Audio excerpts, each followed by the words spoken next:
자, 반갑습니다. 저는 인문학을 요리한 남자, 인문학 셰프 세범입니다. 자, 우리 앞선 논의에서는 데카르트의 관점에서 동물을 대하는 태도에 대해서 살펴보았는데요.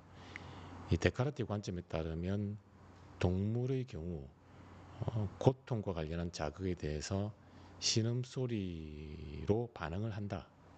하지만 그 반응에 대해서 동물이 그 반응을 느낀다라고는 할 수 없다. 왜냐하면 동물은 영혼이 없기 때문에 고통과 관련한 자극에 대해서 신음소리라고 하는 그 반응이 고통으로 자각하는 영혼으로 전달이 되지 않는다. 따라서 느낀다라고는 할 수 없다. 결국 동물은 고통을 느끼지 못하는 자동기계에 불과하다. 따라서 우리는 동물을 물건과 같은, 물질과 같은 영역으로 취급할 수 있고, 물질의 영역이기 때문에 동물을 도구적, 수단적 가치로 이용할 수 있다.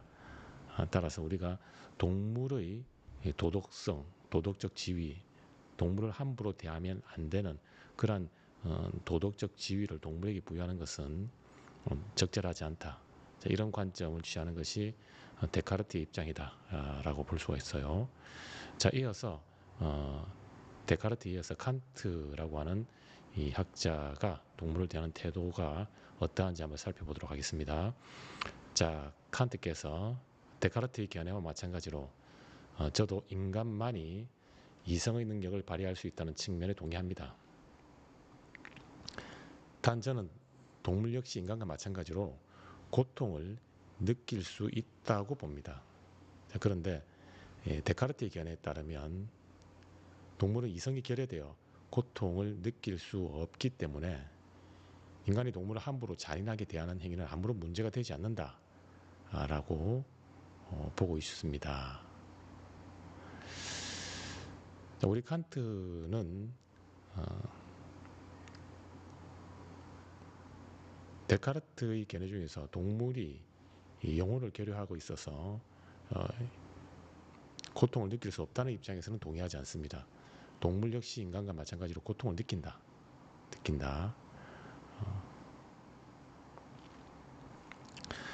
그리고 칸트는 데카르트 입장 중에서 인간만이 이성의 능력을 발휘할 수 있다. 이 부분에 대해서는 동의를 하고 있어요.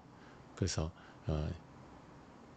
이성의 능력을 발휘할 수 있는 유일한 존재는 인간이라는 점은 데카르트의 견해에 동의하지만 동물이 고통을 느낄 수 없다는 측면에 대해서는 데카르트의 견해에 동의를 하고 있지 않다. 일단 칸트가 데카르트의 견해에 대해서 정리를 하고 있고요. 자, 이어서 물론 동물이 함부로 취급받지 않을 도덕적 권리를 가지는 것은 아닙니다. 하지만 이러한 이유로 동물을 함부로 취급하는 것은 적절하지 않습니다. 이러한 저희 관점을 온전히 이해하기 위한 디딤돌로서 인격으로서의 인간과 동물로서의 인간 사이의 차이를 살펴볼 필요가 있습니다. 칸트께서는 동물도 데카르트의 견해와는 달리 동물도 고통을 느낀다. 동물도 고통을 느낀다.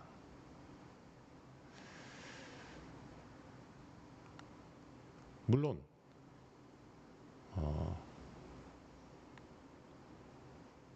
동물도 고통을 느끼지만 데카르트의 견해에 따르면 동물은 고통을 느끼지 않는다. 그래서 동물에게는 도덕적 권리를 부여할 수 없다. 이런 입장을 취하고 있습니다. 자, 한 번 더 데카르트는 동물의 경우 고통을 느끼지 않기 때문에 그것은 영혼이 결여된 물질이다. 자동기계다. 그러기에 함부로 취급받지 않을 그러한 도덕적 권리를 동물이 가지는 것은 아니다.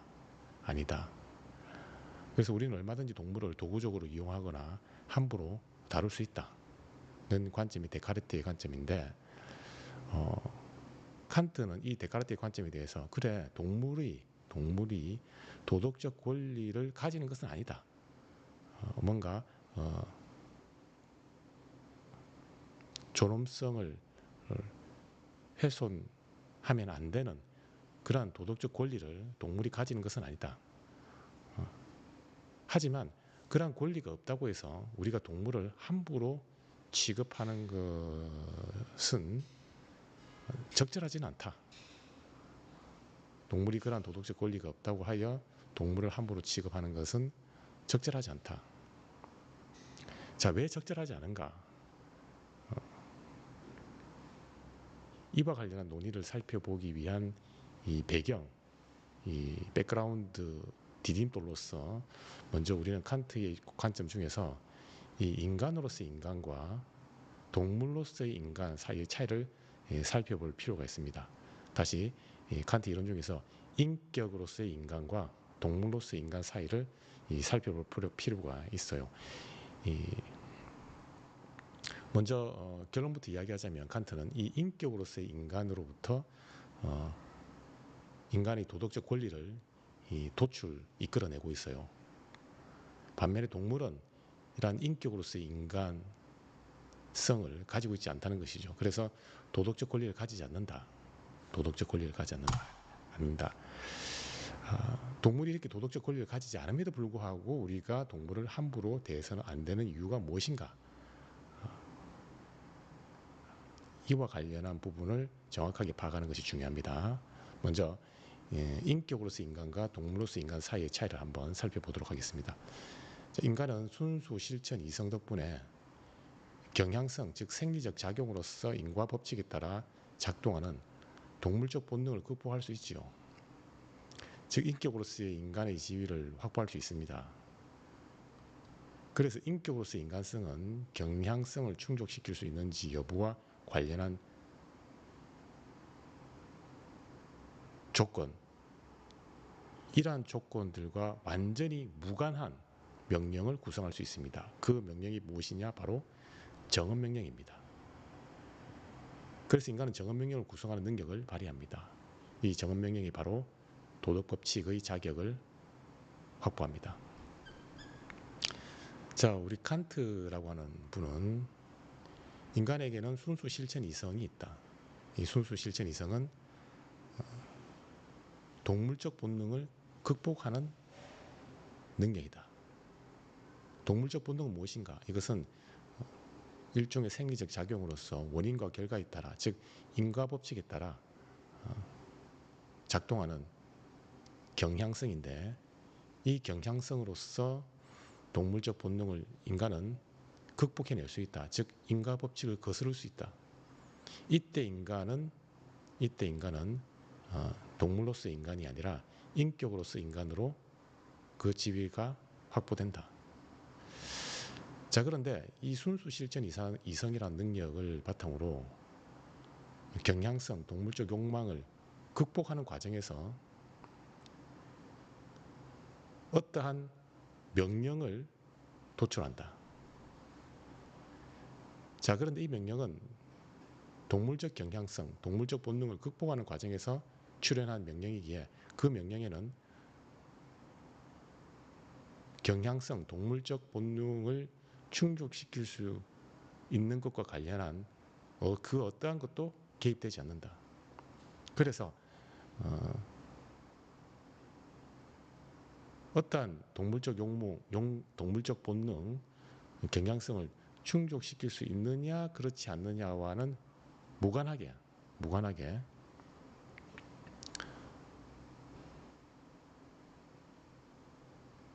동물적 본능, 경향성을 충족시킬 수 있는가 그렇지 않는가라고 하는 조건과는 무관하게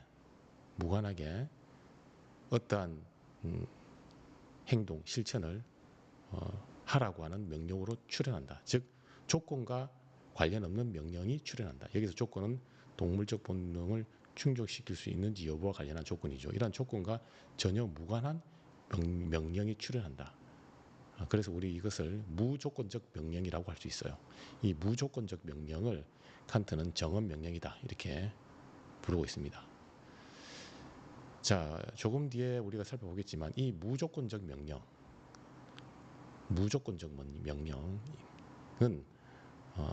동물적 경향성과 관련한 본능, 욕구를 충족시킬 수 있는지 없는지에 따라서 실천할 것인지 말 것인지가 결정되는 것이 아니기 때문에 보편성을 가지게 됩니다.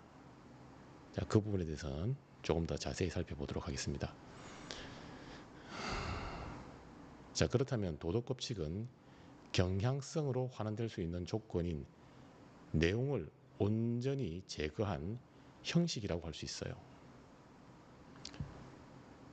그래서 그래서 도덕법칙은 보편성 혹은 인간 존엄성을 지향하게 됩니다. 먼저 보편성과 관련하여 도덕법칙은 동물적 본능의 충족 여부에 의존하여 어떠한 명령을 따를 것인지 그렇지 않을 것인지가 결정되는 것이 아니라 개인의 주관적 원칙, 즉 준칙이 경향성의 충족 여부와 무관하게 언제 어디서나 보편화 가능한 법칙에 부합하는 명령으로 출현합니다. 이와 관련한 도덕법칙은 내 의지의 준칙이 언제나 동시에 보편적 입법의 원리가 되도록 행위하라로서 보편성을 지향합니다. 자, 먼저 우리 칸트라고 하는 분은 정언명령, 순수 실천 이성에 바탕을 두고 있는 정언명령을 제시하는데, 이 정언명령은 동물적 욕망, 본능, 경향성을 충족시킬 수 있는지 여부와 전혀 관계가 없는 무관한 명령입니다. 즉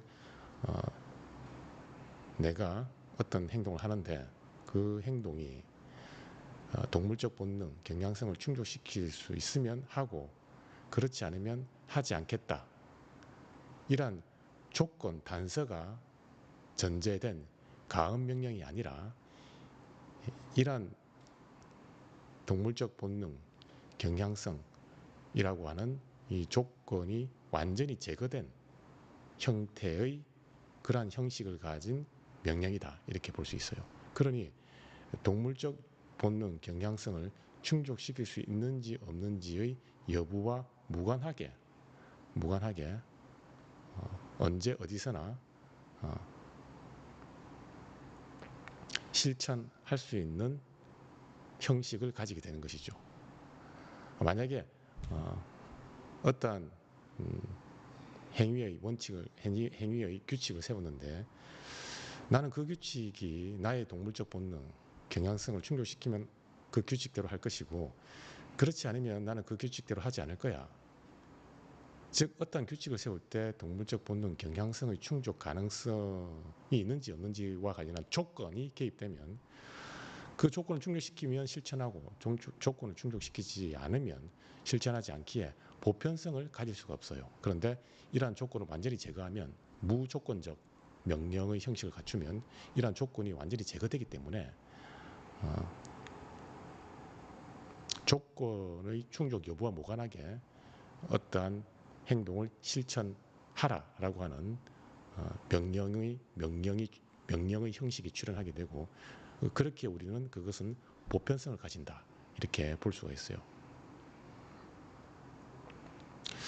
결국 이 보편성이라고 하는 것은 여러분이 어떠한 행위의 규칙, 주관적 원칙, 칸트는 이것을 준칙이라고 부르고 있는데요.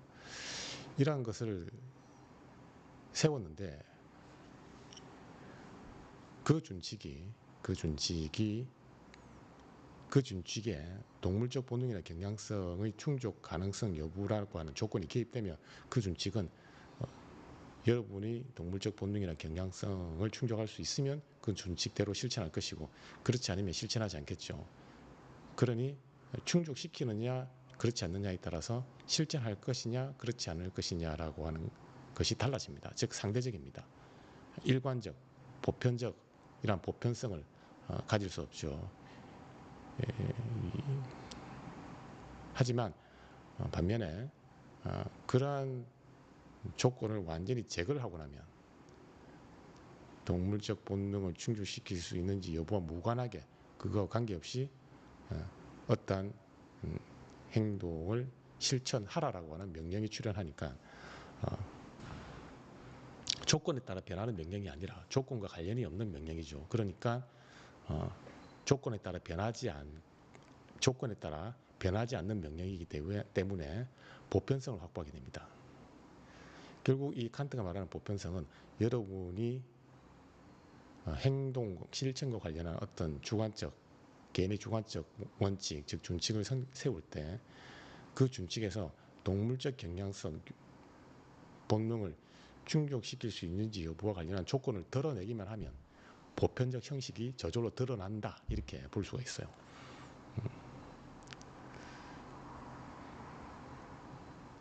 이러한 방식으로 출현하는 정언명령, 그러한 조건이 완전히 제거된 무조건적 명령, 이 정언명령을 칸트는 도덕법칙이라고 규정을 하고 있고, 그 도덕법칙의 형식을 이렇게 제시하고 있습니다. 당신이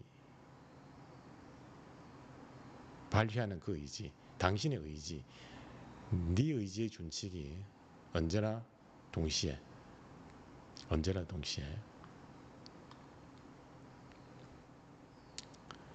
보편적 입법의 원리가 되도록 행위하라. 즉, 이 정언명령으로서의 도덕법칙은 보편성을 지향하게 됩니다. 자, 이어서 아울러 경향성의 충족 여부와 무관하게 인간을 대하도록 실천하라는 명령으로 출현하기도 하지요. 자, 이와 관련한 도덕법칙은 너 자신이나 다른 사람의 인격을 언제나 동시에 목적으로 대우하고 그저 수단으로만 대하지 말라로서 인간 존엄성을 지향합니다. 자, 이러한 정언명령으로서 도덕법칙을 무조건적으로 따르려는 의지를 선의지라고 합니다.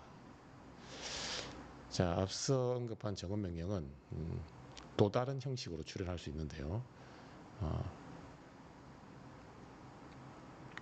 정언명령을 정언명령답게 하는 것은 결국은 그 명령 속에 동물적 본능, 경향성을 충족시킬 수 있는지 여부와 관련한 조건, 이 컨디션, 조건이 제거가 된다는 것입니다. 제거가 되니 그러한 조건의 충족 여부와 무관하게 어떠한 행동을 실천하라는 정언명령으로 출현하게 되는 것이죠. 이러한 보편성을 가진 정언명령을 인간이 인간을 대하는 인간 자신을 포함해서 인간이 인간을 대하는 이러한 영역에 적용을 하게 되면 너 자신이나 다른 사람의 인격을 언제나 동시에 목적으로 대우하고 그저 수단으로 대하지 말라는 도덕법칙으로 출현한다는 것입니다. 이해를 돕기 위해서 예를 한번 들어볼게요.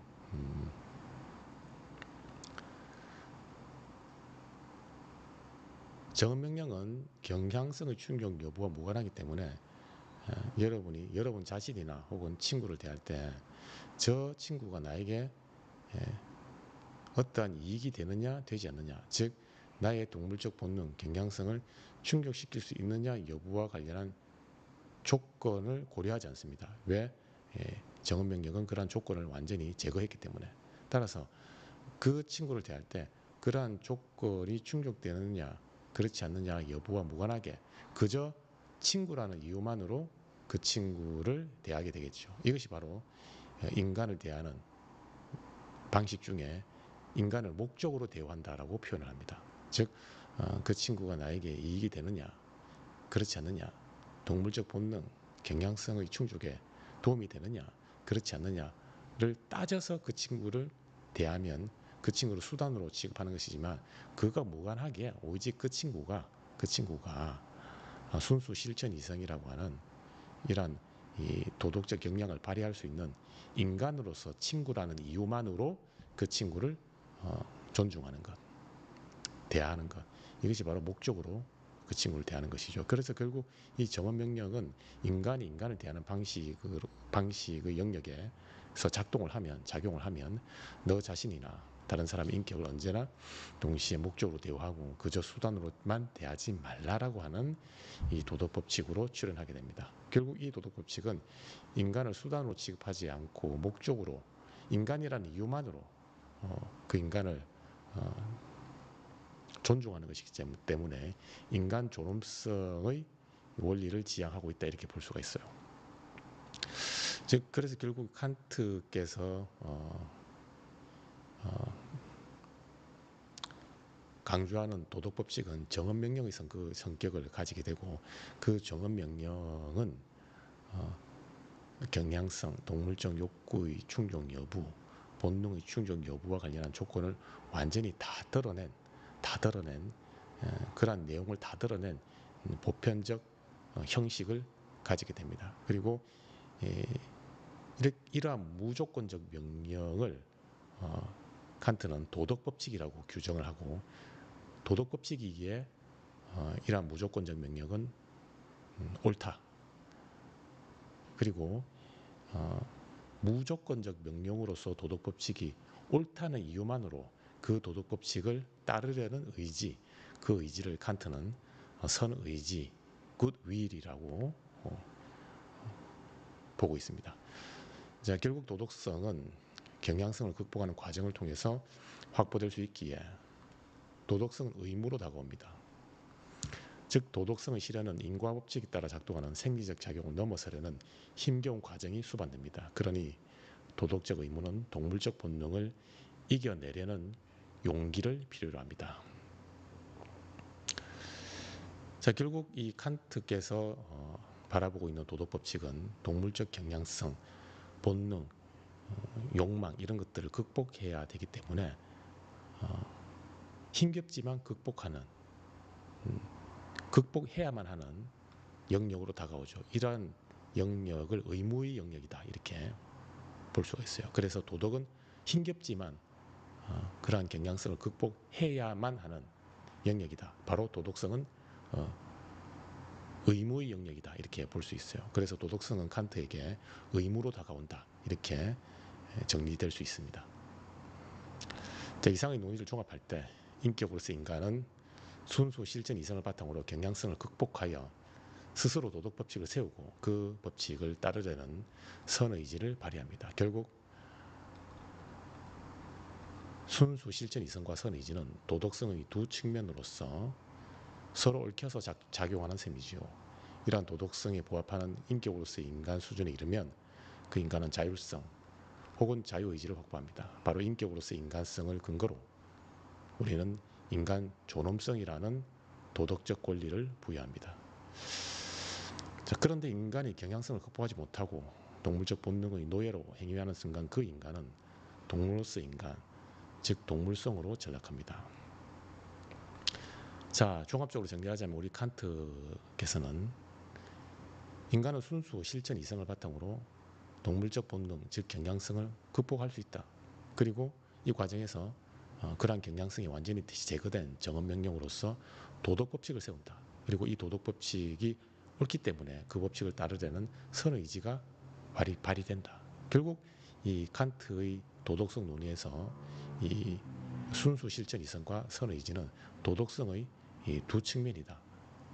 얽혀서 작동하는 두 측면이다. 이렇게 정리를 할 수 있어요. 자, 이러한 도덕성을 가진 인간, 그 인간을 우리 칸트는 자, 인격으로서의 인간이다. 이렇게 부르고 있어요. 결국 인격으로서의 인간은 스스로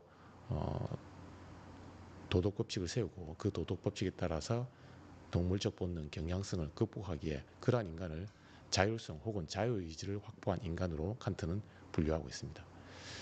그래서 자유의지다, 자율성을 가지고 있다는 것은 자기 마음대로 하는 것이 아니라 자기의 동물적 욕망을 충족하기 위해서라면 그 어떤 것도 할 수 있는 그러한 자유, 자기 마음대로 방종으로서의 자유를 의미하는 것이 아니라 칸트의 도덕성 맥락에서 자율성, 자유의지라고 하는 것은 결국은 그러한 이 경향성, 동물적 본능을 극복하고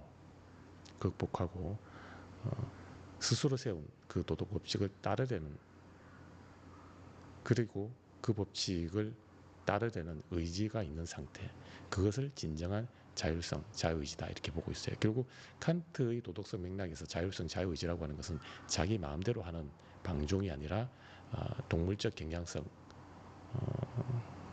동물적 본능 이런 것들을 극복하는 상태, 수준에 있는 인간에게 부여하는 개념이다 이렇게 볼 수가 있어요.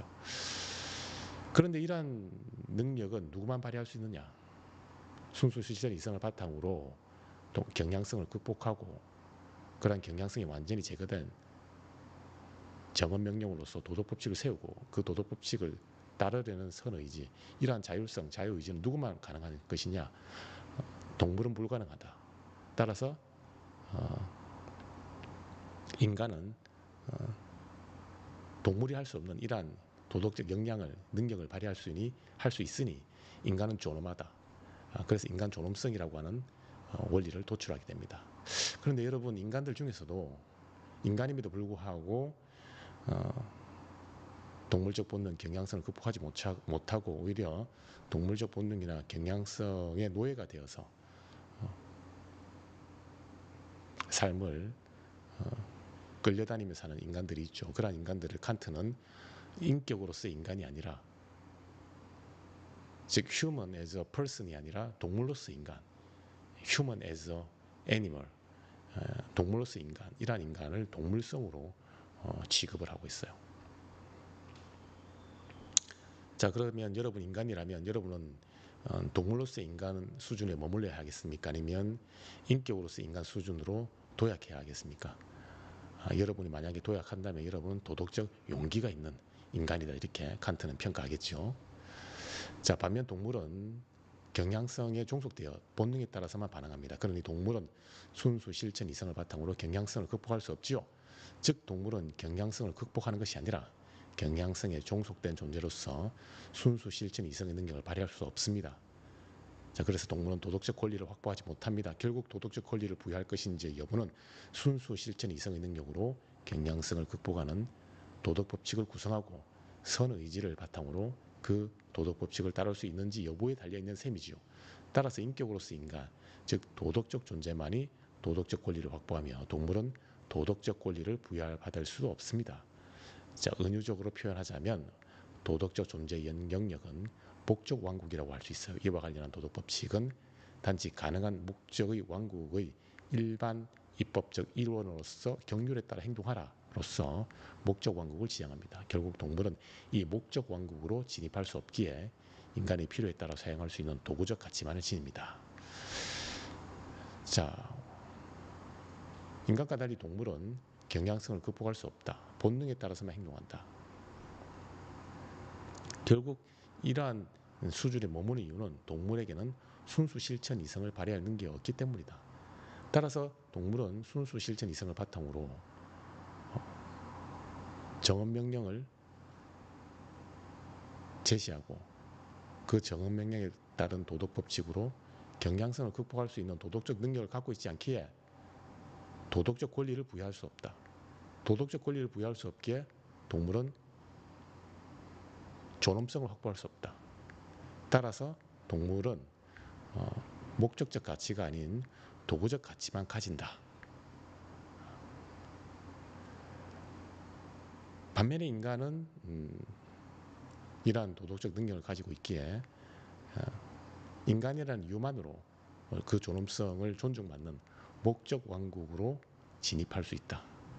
그러나 동물은 이 목적 왕국으로 진입할 수 없는 도구적 가치만 지닌다라고 동물에 대해서 평가를 하고 있어요. 결국 동물은 순수 실천 이성, 선의지와 같은 도덕성의 두 측면을 가지고 있지 않기에 도덕적 권리를 확보할 수 없고 존엄성도 확보할 수 없고, 그러니 인간이라는 이유만으로 존중받는 목적적 가치를 가지지 않고 그러니 목적의 왕국으로 진입할 수도 없고 결국 동물은 도구적 가치만을 지닌 존재이다 라고 칸트는 평가하고 있습니다.